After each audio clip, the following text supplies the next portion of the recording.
Olá a todos e a todas, aqui é o Zé Roberto. Estou gravando esse vídeo para dar continuidade ao nosso curso de Estado, Direito e Cidadania, trabalhando o tema Direitos Sociais.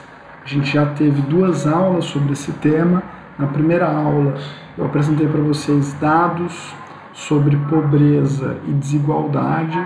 A gente tentou entender melhor a realidade social que se relaciona com a problemática dos direitos sociais. E na aula passada, quinta-feira da semana passada, a gente começou uma discussão técnico-jurídica sobre direitos sociais. A gente trabalhou o conceito de direitos sociais e também vimos o que a Constituição prevê como regras relativas, sobretudo, a direitos trabalhistas, direitos sociais ligados à proteção do trabalho. E eu comecei a discutir com vocês a temática da Seguridade Social. Nesse vídeo que eu estou gravando aqui hoje, dia 30 de abril de 2024, estou aqui na Unifal, essa aqui é a sala onde eu trabalho. Nesse vídeo eu vou complementar essa discussão técnico-jurídica sobre direitos sociais, olhando novamente a temática da Seguridade Social e depois disso eu vou trabalhar com vocês também os temas direito à educação e direito à cultura. Tranquilo? Essa é uma aula técnico-jurídica e é uma aula de incentivo à leitura da Constituição. Então fica já a recomendação e o pedido para que vocês leiam a Constituição Federal de 88. Eu não vou estar fazendo nesse vídeo de maneira tão enfática a leitura conjunta, que seria algo que eu faria em sala de aula. Nesse vídeo eu não vou estar fazendo, não vou fazer. Mas fica aqui a recomendação para que vocês façam. Tranquilo? Onde estamos do ponto de vista topográfico na Constituição de 88? A gente está trabalhando o título 8 da Ordem Social e, sobretudo, os capítulos 2 e 3, o capítulo 2 do título 8 fala sobre a Seguridade Social. A gente já começou a olhar para esse tema na aula passada, e o capítulo 3 fala sobre educação, cultura e desporto. Vão ser os temas que a gente vai trabalhar aqui na aula de hoje. A Seguridade Social, eu já trabalhei com vocês na quinta-feira passada, ela é formada por um tripé: saúde, previdência social e assistência social. Então a Seguridade Social, no modo como ela está regulamentada pela Constituição Federal de 88, ela é constituída, como diz o artigo 194, por um conjunto integrado de ações, de iniciativas dos poderes públicos e da sociedade destinadas a assegurar os direitos relativos à saúde, à previdência e à assistência social. O artigo 195 prevê que a Seguridade é financiada por toda a sociedade de forma direta e indireta e enumera nos seus incisos 1º a 4º algumas contribuições sociais constitucionalmente vinculadas ao financiamento da Seguridade Social. Depois, a partir do artigo 196, a Constituição de 88 vai trabalhar o direito à saúde e vai dizer que a saúde é direito de todos e dever do Estado, garantido mediante políticas sociais e econômicas que visem a redução do risco de doença e de outros agravos e ao acesso universal e igualitário às ações e serviços para sua promoção, proteção e recuperação. Eu trabalhei com vocês na aula, enfatizei bastante isso,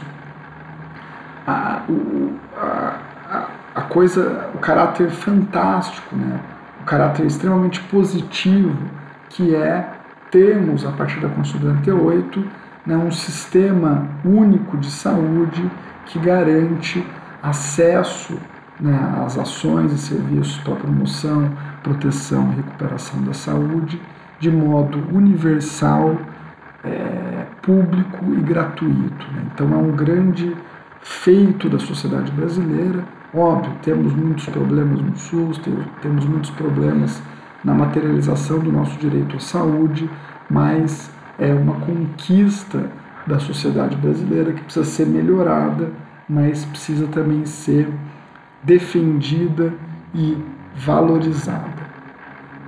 A previdência social, eu também já enfatizei isso com vocês em sala, ela está organizada sob a forma do regime geral de caráter contributivo e de filiação obrigatória. O que significa caráter contributivo? Significa que as pessoas potencialmente beneficiárias do gozo de direitos previdenciários devem contribuir para a Previdência, ou seja, devem participar do financiamento da Previdência Social para gozarem dos benefícios, né, dos direitos previdenciários. Esse caráter contributivo é um elemento essencial de diferenciação da Previdência Social para a assistência social. Conforme discorre o artigo 203 da Constituição, a assistência será prestada a quem dela necessitar, independentemente de contribuição. Então, a assistência social, ela tem, por expressa disposição constitucional, um caráter não contributivo. Não é necessário contribuir para o financiamento da Seguridade Social de forma direta para que seja beneficiário ou beneficiária de um direito assistencial, como é o Bolsa Família, como foi, né, no âmbito da pandemia, o chamado auxílio emergencial. Atendidos os requisitos que a lei estipula, a pessoa passa a ter direito ao benefício, independentemente de contribuição. No caso da Previdência, não, é necessário contribuição, é necessário participação no financiamento da Seguridade Social. Isso vale, né, para todos os direitos previdenciários, aposentadoria, auxílio-doença, auxílio-desemprego, etc. A Constituição também prevê, em relação à Previdência Social, a filiação obrigatória no caso do regime geral. Então, as pessoas que são empregadas mediante o regime jurídico trabalhista, né, ou seletista, ou seja, as pessoas que trabalham sob a regulamentação prevista na CLT, elas necessariamente se filiam ao regime geral de previdência. Isso não está no âmbito da escolha individual do trabalhador ou trabalhadora. A pessoa não pode decidir se quer ou não se filiar, ela está obrigatoriamente filiada, ela participa do financiamento da Previdência Social, o desconto, né, da contribuição previdenciária é feita já na origem, né, isso é descontado direto, né, antes do próprio pagamento do trabalhador. A Constituição também prevê a necessidade da Previdência operar sobre um regime que preserve o equilíbrio financeiro e atuarial. Né? Isso significa operar sob uma lógica de responsabilidade financeira e atuarial. Diz o artigo 201 da Constituição que a Previdência ela vai atender, né, a cobertura de eventos de incapacidade temporária ou permanente para o trabalho, a situação de idade avançada, vai proteger a maternidade, especialmente a gestante, vai proteger o trabalhador em situação de desemprego voluntário. A Previdência inclui o salário família e o auxílio reclusão para os dependentes ou segurados de baixa renda e também a pensão por morte, né, do segurado, homem ou mulher, pensão devida ao cônjuge ou companheiro e dependentes. O parágrafo 2º do artigo 201 estabelece que nenhum benefício que substitua o salário de contribuição ou rendimento do trabalho do segurado terá valor mensal inferior a um salário mínimo. Então a Constituição estabelece o piso para o recebimento de benefícios previdenciários na faixa de um salário mínimo. Isso é uma conquista importante que permite que ninguém receba menos do que é considerado o mínimo necessário para sobrevivência e subsistência, que a gente já viu, né, na aula anterior, né, em aulas anteriores, que na verdade, infelizmente, no Brasil ainda não está efetivamente nesse patamar. A Constituição também prevê, no parágrafo 4º, o reajustamento periódico dos benefícios, de modo a preservar-lhes, em caráter permanente, o valor real, né? Isso é feito por meio da atualização anual do valor do salário mínimo. A Constituição trabalha outras regras previdenciárias, né? A gente falou um pouco disso, o mínimo de idade previsto para aposentadoria, né? Requisitos especiais. Também a Constituição admite que a iniciativa privada opere no âmbito da Previdência, né? Mas no caso, o regime de previdência privada, está no artigo 202, ele é complementar e facultativo, né? A pessoa que quiser ter acesso a serviços previdenciários privados pode fazê-lo, né, de modo complementar à previdência do regime geral, né, caso seja contribuinte obrigatório, e por escolha, né, ou seja, de modo facultativo. Já a assistência social está regulamentada a partir do artigo 203 da Constituição e, como eu já disse, ela independe de contribuição. Eu peço a vocês que façam a leitura de todos esses artigos que versam sobre a Seguridade Social, né, entre artigos que estão na Constituição, entre o 194 e o 204, são artigos interessantes, importantes, para que vocês conheçam e para que vocês saibam um pouco mais sobre esses direitos tão elementares da nossa vida social. A partir do artigo 205, a Constituição já está trabalhando o capítulo 2 da educação, da cultura e do desporto. A partir do 205, trabalhando o direito à educação. O artigo 205 vai dizer que a educação ela é direito de todos e dever do Estado e da família. E ela vai ser promovida e incentivada com a colaboração da sociedade, visando ao pleno desenvolvimento da pessoa e visando o seu preparo para o exercício da cidadania e a qualificação para o trabalho. O artigo 206 vai falar de alguns princípios, né, que estão na base do direito à educação no Brasil. São princípios que obrigatoriamente devem ser respeitados, né, devem ser seguidos, devem orientar a prática do ensino no Brasil. O inciso 1º vai falar de igualdade de condições para acesso e permanência na escola. O inciso 2º vai falar de liberdade de aprender, ensinar, pesquisar e divulgar o pensamento, a arte, o saber. O inciso 3º vai falar do pluralismo de ideias e de concepções pedagógicas e da coexistência de instituições públicas e privadas de ensino. O inciso 4º vai falar sobre a gratuidade do ensino público em estabelecimentos oficiais. E o inciso 6º vai falar sobre a gestão democrática do ensino público na forma da lei, enquanto o inciso 7º fala sobre garantia de padrão de qualidade.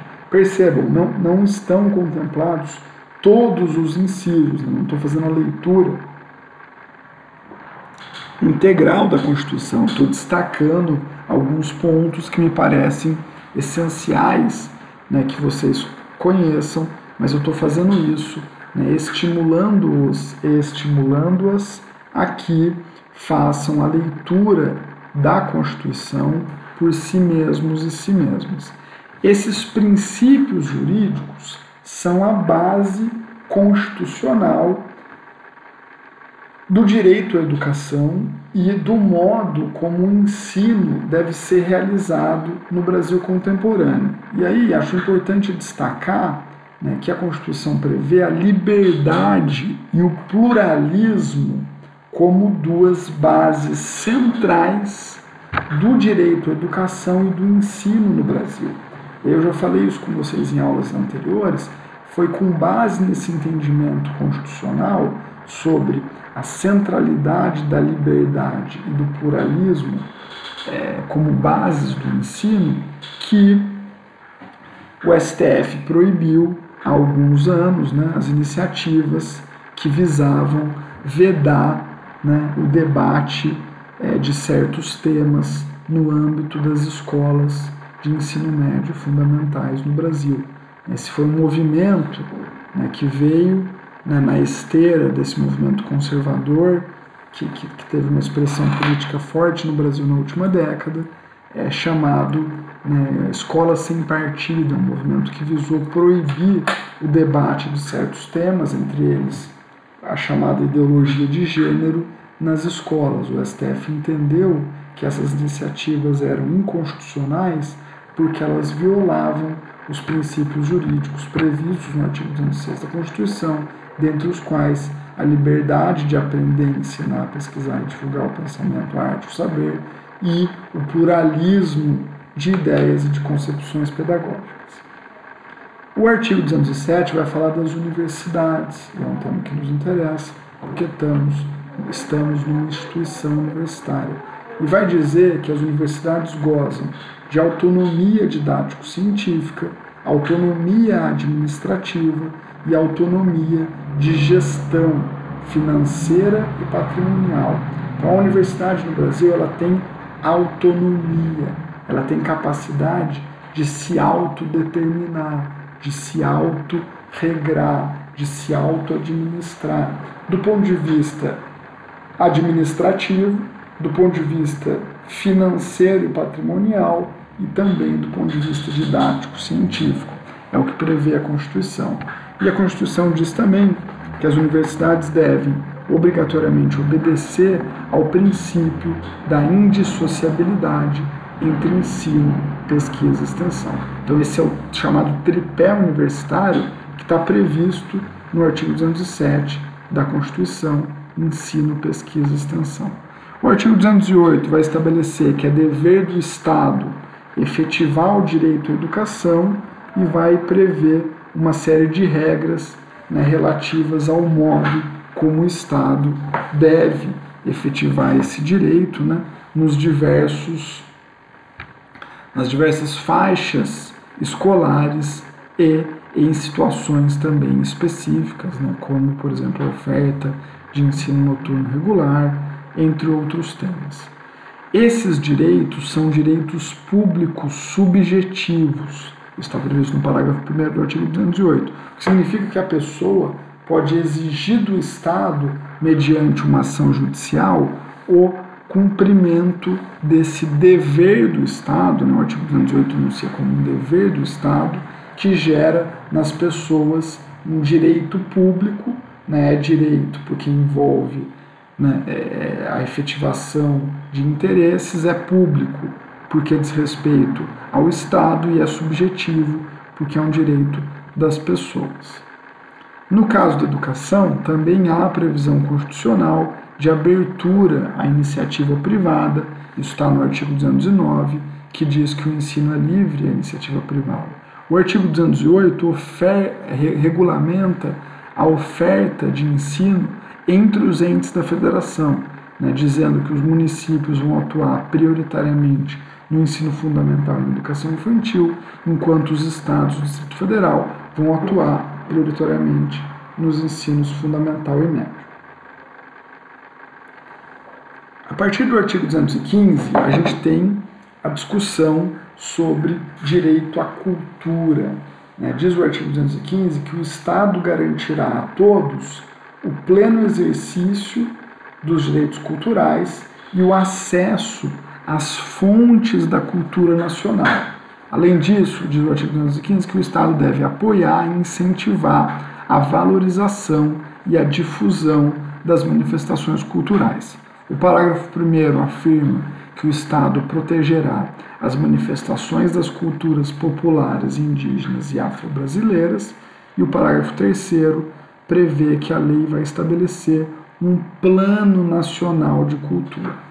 O artigo 206 vai falar daquilo que constitui o patrimônio cultural brasileiro, né, incluindo no patrimônio cultural brasileiro bens materiais e imateriais, né, ou seja, bens que têm expressão física, corpórea, tipo um prédio com uma fachada histórica, né, um objeto de importância histórica, mas também bens imateriais, bens simbólicos, como o folclore, como um tipo de dança, né? Esses são bens imateriais que também compõem o patrimônio cultural brasileiro.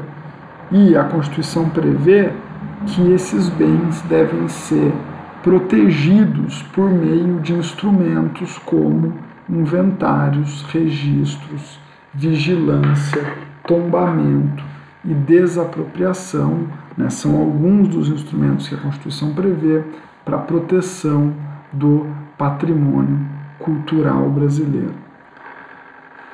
O artigo 207 vai falar sobre direito ao esporte, né, direito ao desporto, e vai dizer que é dever do Estado fomentar práticas desportivas formais e não formais, sendo direito, né, das pessoas ter acesso a essas práticas desportivas. O parágrafo 3º desse mesmo artigo 217 vai falar que o poder público deve incentivar o lazer como forma de promoção social. Então, repito aqui, né, a sugestão para que vocês leiam também o capítulo 3 da Constituição, né, o capítulo 3 do título 8, né, o título 8 da Ordem Social, capítulo 3 trabalhando os temas educação, cultura e desporto. Eu fiz aqui uma introdução a esse debate, né, e fiz uma leitura, né, de alguns trechos da Constituição, mas fica a sugestão, a orientação e o pedido para que vocês leiam a totalidade desse capítulo 3, entre os artigos 205 e 207, tal como leiam a totalidade do capítulo 2, que trabalha o tema da Seguridade Social. E aí, para encerrar esse debate, né, técnico-jurídico sobre direitos sociais, ficam aqui algumas perguntas para que vocês reflitam, né, de maneira individual ou de maneira coletiva. Os direitos sociais são necessários? Né? Existir direitos sociais não é algo que viola, né, a lógica do mérito individual? Né? Esse foi um debate importante dentro do próprio movimento trabalhista, enfim, um debate socialmente relevante do ponto de vista histórico e contemporâneo. Quais são os grupos sociais beneficiados com direitos sociais, né? A quem os direitos sociais atendem, né? São os ricos, os pobres, são as pessoas de alta renda, de baixa renda, e que grupos sociais se beneficiam com a inexistência ou com a eliminação dos direitos sociais.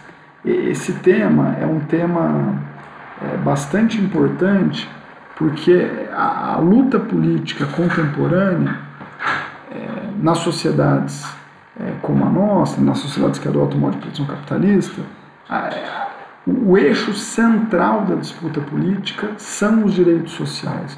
Os direitos sociais são ferramentas essenciais de inclusão, de distribuição de renda, de promoção de justiça e bem-estar. Então, falar de direitos sociais é falar da problemática que é central na disputa política contemporânea. Então, é um tema bastante importante, bastante relevante, e espero que essa videoaula tenha alimentado, né, o interesse e complementado as discussões que fizemos em sala a respeito desse tema.